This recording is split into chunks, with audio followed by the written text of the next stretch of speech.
আমার নাম রামপদ, আমার বাড়ি মাইসপাড়া। আমাকে একটা লাইক দিবেন, আমি আশা করি আমার ভিডিওটি শেষ পর্যন্ত দেখবেন। এক সামার ভাই রামা ছিল ডাপি আর রবি ঠাকুর সন্ন্যাসী মন্যাসী করে গাছতলা একটা ছাপড়া করে থাকি। ওখানে রাত্রিবেলা রানী কয়, রাজামশাই মেয়ে বিয়া দিবেন না? তুমি এত বড় বিরক্ত কথা আছো কয়েকদিন দিনা, যাও ঘুমের তুইটা যার দেখুন হ্যালো গো মেয়ের বিয়া সম্পত্তি লেখা দিই বড় ঘর জামাই। ওই টাইমে যাইতে রয়েছে এক নাপি, রাজা ডাক দিছে এদিকে হ, গাঠটি পিছন হালা দিছে ডরে।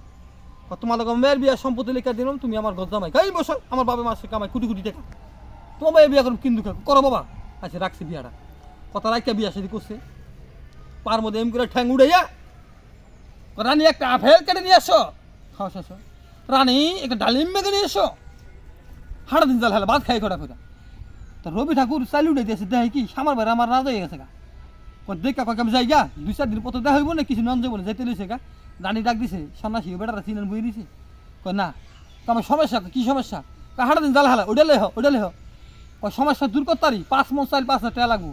তাহলে 1 মন চাইলে 1,000 টাকা লয়ে যান, কাম শেষ হলে বাদ বাকি পরে লয়ে যান পয়সা। যখন আপনারা কইব আপেল নিয়ে আসো, তখন আপনি কইবেন সামার ভাই রামা তুই বাসতলা তোর ঘর, রবি ঠাকুর কইয়া গেছে কার কর কয়া করে শেষ।